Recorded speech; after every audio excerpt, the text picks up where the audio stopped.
Good morning, children. Today's thought: the biggest source of motivation are your own thoughts. So, think big and motivate yourself to win. Children, as you can see the picture of chips in front of you. Do you know how to cook chips? I guess so. You don't know how to cook chips. I think आपको नहीं मालूम है कि chips कैसे बनाए जाते हैं.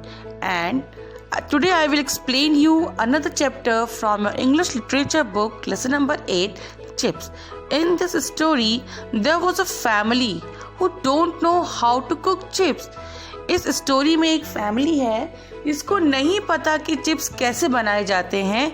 And there was a situation in front of them to cook chips. और इस स्टोरी में उनके पास एक ऐसी सिचुएशन आ जाती है जिसमें उनको चिप्स बनाने के लिए कहा जाता है, but they don't know how to cook chips. This story was written by Deb Scott Lovrick. Here is the picture of this lady. She was teacher, writer, artist, designer and so many more things. ये एक writer है, teacher है, designer है और काफ़ी सारे काम जो ये किया करती थी. इनका पैशन था इन सब डिज़ाइनिंग में करना, बच्चों को कुछ सिखाना, ये उनका पैशन था. तो उसी अपने पैशन को फुलफिल करने के लिए उन्होंने एक स्टोरी लिखी है, chips. Now I am going to explain you this story. I hope you enjoy the story very well. Yes, children, let's start the chapter. Once upon a time, in a big faraway country, there lived a small family. The country was at war and there was very little food for the people. So, the poor family always went hungry. One day, early in the morning, two foreign soldiers, a part of the army who had occupied their country, knocked on their door. They pushed a sack into mother's hand and asked her to make them chips for their lunch. एक बहुत दूर country में एक छोटे से family रहा करती थी. उस समय क्या हो रहा था, उस कंट्री में दो देशों के बीच में लड़ाई चल रही थी. तो एक कंट्री ने दूसरी कंट्री को ऑक्यूपाई कर लिया था. तो वहाँ पर एक छोटी सी फैमिली रहा करती थी. तो एक दिन सुबह की बात है, उस फैमिली में दो फॉरेन सोल्जर्स आए, a part of the army that who had occupied their country. वो दो आर्मी सोल्जर्स उस कंट्री के मेंबर्स थे जिन्होंने उस फैमिली की कंट्री को ऑक्यूपाई कर लिया था, यानी लड़ाई में उसको जीत लिया था. उन्होंने उसके डोर पे नॉक किया और मदर के हाथ में जो था एक सैक का मतलब होता है बोरी, एक सैक जो है मदर के हाथ में दे दी और उनको बोल दिया कि लंच तक जो है वो चिप्स इसके रेडी करके रखे. We will be back at 12 noon, said the dark-haired soldier. Have the chips ready by then? And with that, the soldiers turned around and headed off towards the neighboring farm. उन्होंने बोला, soldiers ने, दो soldiers आए थे, उनमें से एक soldier के डार्क हेयर थे, यानी डार्क हेयर यानी काले रंग के उसके बाल थे. उसने बोला कि हम दिन में 12 बजे तक वापस आएंगे, तब तक आप जो है चिप्स को रेडी करके रखिएगा. और उसके बाद वो दोनों सोल्जर्स वहाँ से मुड़े और नेबरिंग फार्म, यानी नेबरिंग फार्म का मतलब हो गया उनके पड़ोस में ही, उनके आसपास में एक दूसरा फार्म था, वहां पे वो दोनों चले गए. By this time, the entire family had come scurrying down the stairs to see what was happening.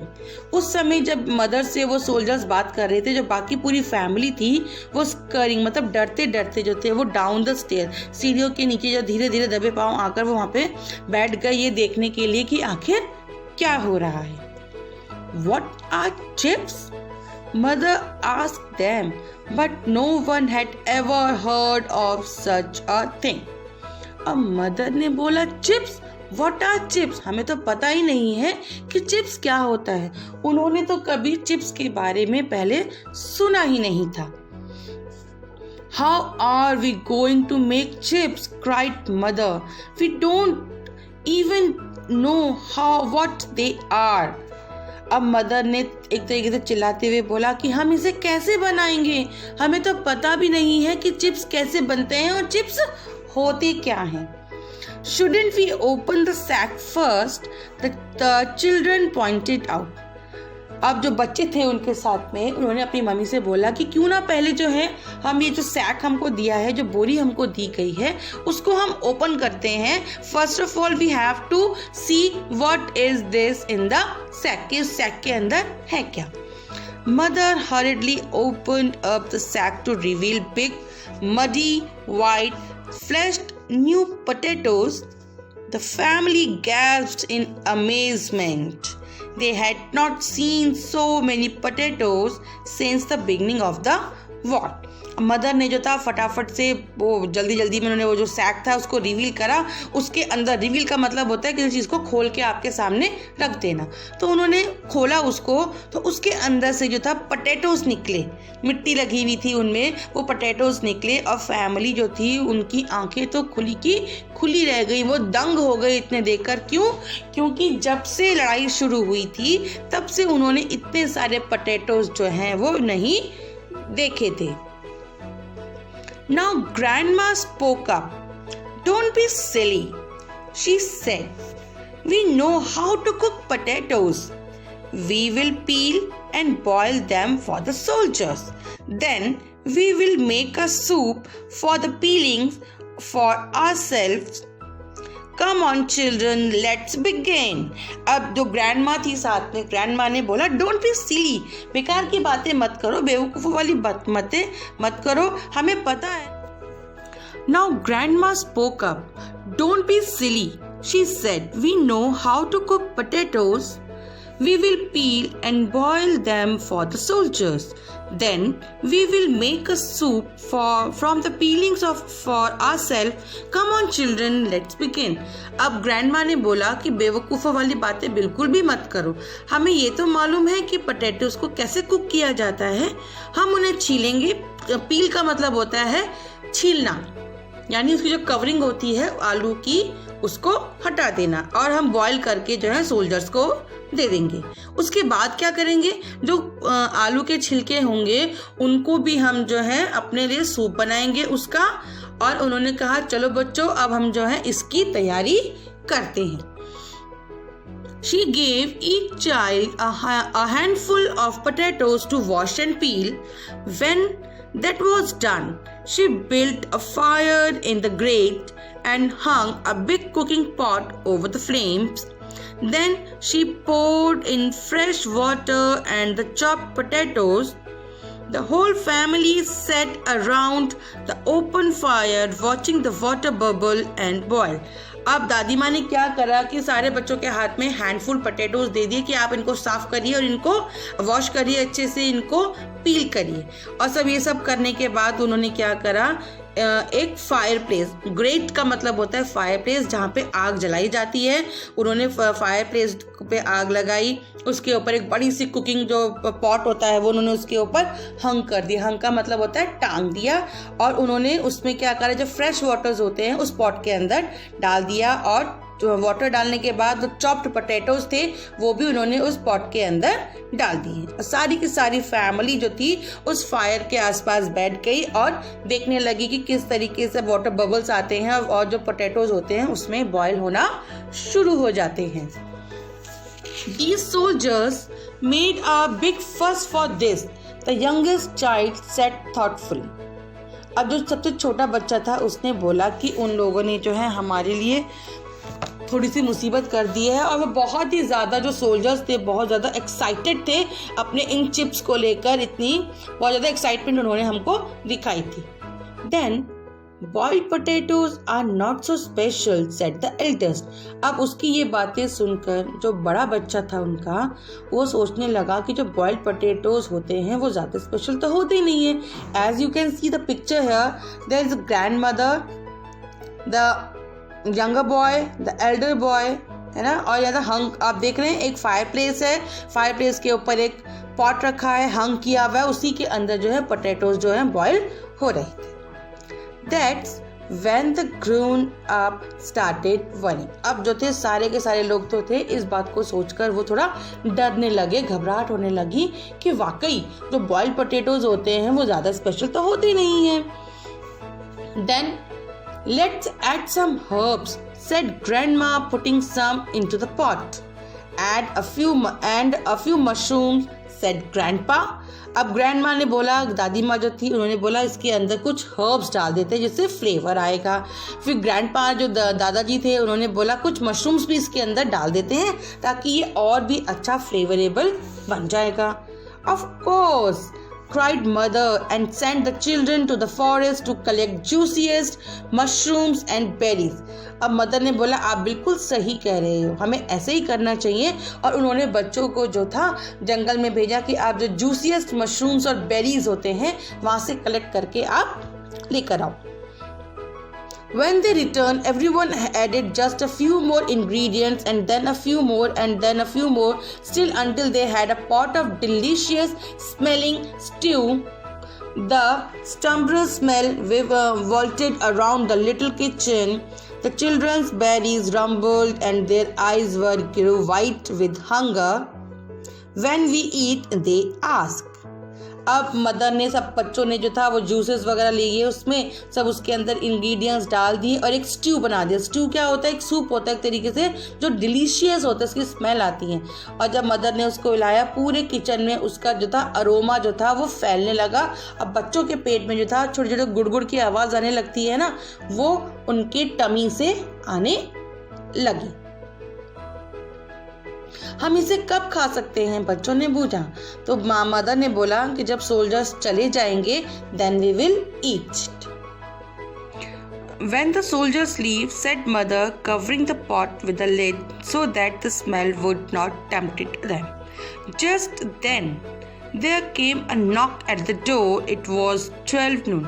अब जब बच्चों ने मदर से पूछा कि मदर हम इसे कब खा सकते हैं, क्यों?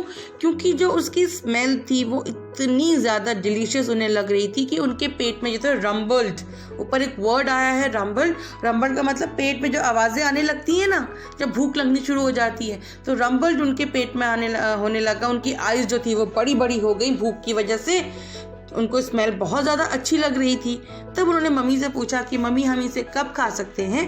देन मदर आस्क्ड, जब ये सोल्जर्स चले जाएंगे तब जो है आप बच्चे जो लोग हो इसको खा सकते हो. और ऐसा बोल के मदर ने जो था वो स्पॉट को कवर कर दिया ताकि जो स्मेल थी वो कैसी रहे, make them want to do something, जो वो चाहते थे सोल्जर्स तक वो स्मेल पहुंचे, इसलिए उन्होंने जो था उस पॉट को कवर करके रख दिया. और थोड़ी ही देर में जो था दरवाजे पे नॉक हुई क्योंकि 12 बज चुके थे और दोनों सोल्जर्स वहां पर वापस आए. Sit still, mother whispered to the children, and hide the peelings for our soup. अब मदर ने उनको बोला आइए बैठिए, और धीरे से बच्चों को उन्होंने बोला कि जो छिलके थे वो आप जो है जाके छुपा दो. Then she opened the door and invited the soldiers to sit at the table in the little kitchen. अब उन्होंने डोर ओपन किया, जो सोल्जर्स सामने खड़े थे उनको अंदर बुलाया और जो किचन के पास जो टेबल थी वहां पर बैठने के लिए उन्होंने उनको बोल दिया. The family watched the soldier as mother carried the pot from the fire to the table. The fair-haired soldier took some rye bread from his pocket and tore off chunks to share with his friend. What if they don't like it? What will they do? The family wondered.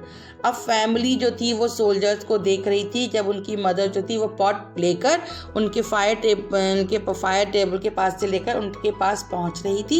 तो जो fair hair यानी जिसके जो बाल थे वो golden colour के थे, उसने अपने पास से जो था एक रे ब्रेड निकाली, एक टाइप की ब्रेड होती है, उसने वो बाहर निकाली और टोर ऑफ चंक्स, उसको बड़े बड़े जो टुकड़े होते हैं उनमें तोड़कर अपने फ्रेंड के साथ उसने शेयर किया. और बाकी फैमिली ये सोच रही थी कि अगर इनको ये जो हम बना के दे रहे हैं ये पोटैटोज़ का इनको पसंद ना आया तो ये क्या करेंगे. ऐसा सोचकर पूरी फैमिली जो थी वो वंडर्ड हो रही थी, उनको थोड़ी चिंता हो रही थी. Mother lifted the lid from the pot. The soldier both stared in disbelief as she ladled the potatoes broth into their bowls.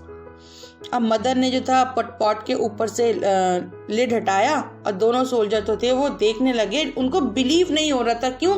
क्योंकि जब उन्होंने देखा कि मदर ने लेडिड, क्या होता है जिससे आप एक तरीके का सर्विंग स्पून होता है जिसकी लॉन्ग हैंडल होता है और कप शेप होती है, जैसे आपने देखा ना दूध वाले के पास होता है, उस तरीके के उसने निकाला और उनके बोल्स में डाला वो पोटैटो ब्रोथ। तो वो देखकर जो सोल्जर्स थे उनको अपनी आंखों पर यकीन ही नहीं हुआ कि ये इन्होंने क्या बना दिया है। What is this? cried the soldiers. We want chips. अब सोल्जर्स ने जब देखा कि तो उन्होंने पता नहीं क्या बना दिया, उनको चिप्स बनाने के लिए बोले थे, उन्होंने तो बॉइल्ड पोटैटोज को स्ट्यू बना के हमारे सामने रख दिया। तो उन्होंने चिल्लाते हुए बोला, ये क्या बनाया है आपने? The children looked on worried as mother explained, this is how we cook chips. अब बच्चे जो थे डर के मारे देखने लगे उनको। तो मदर ने एक्सप्लेन करा कि ये चिप्स ही हैं, क्योंकि हम तो चिप्स इसी तरीके से बनाते हैं, तो जैसा हमें बनाना आता था हमने वैसे आपको बना के दे दिए। These are not chips, the dark-haired soldier shouted. As you can see the picture here, there are two soldiers. One is black hair and the other one is golden hair. Black hair means dark hair and golden hair means fair hair. तो जो dark hair वाला soldier था उसने shout करके बोला कि ये तो चिप्स नहीं है, आपने तो हमारे दिए हुए पोटैटोज का बिल्कुल खराब कर दिया। Sit down, the fair-haired soldier interrupted. I'm hungry. Let's at least try this. And he lifted his spoon, gently blowing so that the steam curled around his hand. अब जो आपका गोल्डन हेयर वाला था, फेयर हेयर सोल्जर था, उसने बोला कि बैठ जाओ। इंटरप्टेड का मतलब होता है किसी को बीच में रोकना, तो उसने उसको इंटरप्ट करा कि बैठ जाओ, मैं भूखा हूँ, मुझे भूख लगी है, एटलीस्ट हम लोग ट्राई तो करते हैं कि इन लोगों ने ये क्या बनाया है। और उसने जेंटली स्पून जो था उसमें अपना सूप लिया और उसमें फूंक मारी, क्योंकि कोई चीज़ गर्म होती है तो हम सीधा उसको लेके मुँह के अंदर तो नहीं डालते, पहले हम थोड़ा सा फूंक मारेंगे ताकि थोड़ा वो ठंडा हो जाए। तो उसने भी ऐसे ही करा और अपने मुंह के अंदर उसको ले लिया। The potatoes were hot. What if they are too hot? Grandma shuddered. अब grandma जो थी वो shuddered का मतलब होता है trembled with fear. डर के मारे कांप रही थी और वे सोच रही थी कि पोटैटोज अगर ज्यादा गर्म हुए और इनको गर्म लग गया, इनका मुंह जल गया तो क्या होगा। At last, the fair-haired soldier put the spoon to his mouth and slurped. Well, asked the dark-haired soldier. अब जो फेयर हेयर सोल्जर था उसने वो स्पून जो थी ठंडा करके अपने मुंह के अंदर, स्लरअप का मतलब क्या होता है, जैसे चुस्की लेके कोई चीज खाई जाती है जब की आवाज आती है इस तरीके की, तो ऐसी आवाज करते हुए उसने वो पिया। अब जो डार्क हेयर सोल्जर था उसकी तरफ देख के बोलने लगा, बोलो कैसा बना है, कैसा है। The fair hair soldier spat the potatoes all over the table. What is this swill? He shouted. His face twisted in anger. He got up from the table and hoisted his rifle across his soldier. अब जैसे ही वो जो golden hair वाला आपका soldier था उसने जैसे ही मुंह के अंदर वो सूप लिया उसने उसको स्पैट कर दिया। स्पिट का मतलब होता है थूक देना, स्पैट उसकी पास्ट टेंस हो गई। तो उसने उसको बिल्कुल जो पोटैटोज उसके मुंह के अंदर आए थे उसने पूरे के पूरे थूक दिए टेबल के ऊपर, पूरे वहां पे फैल गए। और वो जोर से बोला, what is this swirl. Swirl का मतलब होता है जब कोई बहुत ही अनप्लेजेंट सा टेस्ट हमारे मुंह के अंदर आ जाता है तो हम उसको बोलते हैं स्विल। वो चिल्लाते हुए बोला, कितना गंदा टेस्ट है, व्हाट इज दिस स्विल, क्या बेकार चीज आपने बना दी है। और उसका फेस जो था वो गुस्से में लाल हो गया और वहां से उठा और उसने अपनी जो उसकी जो बंदूक थी, जो राइफल थी, उसने अपने शोल्डर में उसने उसको टांग लिया। Mother stepped back in fear. The children cowered. I'm sorry, said mother, moving away from the table. It is our favorite recipe. Favorite recipe? It is swill, he repeated, almost laughing. Mother जो थी डरते हुए पीछे हो गई, उसने बच्चे भी जो थे वो डर गए थे। तो मदर ने सॉरी कहते हुए बोला कि हमें माफ कर दीजिए, ये तो हमारी फेवरेट रेसिपी है, जैसी हमें आती थी हमने आपके लिए बना दी। और ऐसा सुनकर उन्होंने बोला फेवरेट रेसिपी, ये आपकी फेवरेट रेसिपी है? It is a swirl. उन्होंने बोला ये तो बहुत ही बेकार, टेस्टलेस है, अनप्लेजेंट टेस्ट है उसका। और ऐसा कह के वो जो थे हंसने लगे, आपस में ही कहने लगे कि इतनी बेकार डिश बनाई है और ये जो है इनकी फेवरेट रेसिपी है। Favourite recipe, it is swill, he repeated, almost laughing. Come on, the dark-haired soldier called to his friend. Let's leave. People here don't even know how to cook chips. Huh? And with that, they both walked out of the house laughing to themselves. अब जो dark-haired soldier था उसने बोला, Come on, चलो, Come on friend, let's leave them. इनको तो पता ही नहीं है, the people here they don't know how to cook chips. यहाँ के रहने वाले जो लोग हैं उनको पता ही नहीं है कि चिप्स कैसे बनाए जाते हैं। और वो दोनों के दोनों जो थे वहाँ से वॉक करते हुए बाहर निकल गए और उन लोगों के ऊपर हंसते हुए वहाँ से चले गए। The children waited, noses pressed to the kitchen window, watching them go. अब बच्चे जो थे इसी बात का इंतजार कर रहे थे। उन्होंने जो किचन विंडो पे अपनी नाक लगा दी बिल्कुल ये देखने के लिए कि जो सोल्जर्स हैं वापस तो नहीं आ रहे। जब एक बार चले गए हैं वो दोबारा वापस तो नहीं आएंगे। When they were sure that soldiers would not return, they added the potato peels to the pot along with more herbs for extra flavor and cooked it up. जब बच्चों को ये श्योरिटी हो गई कि सोल्जर्स जो है अब वापस नहीं आएंगे तो उन्होंने क्या करा, जो पोटैटो पीस उन्होंने छुपा के रखे थे उन्होंने वो पॉट के अंदर डाल दिए। कुछ एक्स्ट्रा हर्ब्स भी डाले, फ्लेवर आ जाए। फ्लेवर का मतलब तो और भी ज़्यादा उसमें खुशबू आए, डिलीशियस हो जाए, और उन्होंने उसको पकने के लिए रख दिया। They dunked big chunks of the soldiers' rye bread into the steamy stew until their tummies were full. It was the most wonderful stew they had ever tasted. Dunked का मतलब होता है डुबा के किसी चीज को खाना। आप भी खाते हो कभी कभी बिस्किट आप अपने दूध में लेके डुबा के खाते हो, या कोई भी चीज आपको डिप करके खानी होती है। तो उन्होंने भी ऐसे ही करा। जो रे ब्रेड सोल्जर्स वहाँ छोड़ गए थे उन्होंने ही उस स्ट्यू में उस जो उसके बड़े बड़े चंक्स थे, टुकड़े थे, उनको उसमें डुबाया और खाया तब तक जब तक उनका पेट अच्छे से फुल नहीं हो गया। It was the most wonderful stew they had ever tested. ये जो था उनका अब तक जो उन्होंने खाना खाया था उन सब में सबसे अच्छा स्ट्यू इतना अच्छा सूप था उनको, जो उन्होंने कभी भी इतना अच्छा सूप जो था टेस्ट नहीं करा था। I hope you can understand the story and you can see the unity of this family. आपने देखा कि इस फैमिली में कितनी यूनिटी है। वो किसी भी सिचुएशन में घबराए नहीं। जो सिचुएशन उनके सामने आई उन्होंने उस सिचुएशन को फेस करा। उनको चिप्स बनाने नहीं आते थे, उनको जिस तरीके से बनाना आता था उन्होंने वैसे ही वो प्रेजेंटेशन जो थी सोल्जर्स के सामने कर दिया, लेकिन वो घबराए नहीं। सोल्जर ने इतना चिल्लाया उनके ऊपर, सब कुछ करा, लेकिन वो घबराए बिल्कुल भी नहीं। उनकी यूनिटी ने उनको जो था इस सिचुएशन से बाहर निकलने में मदद करी। I hope children you will enjoy the lesson and you can understand the story very well.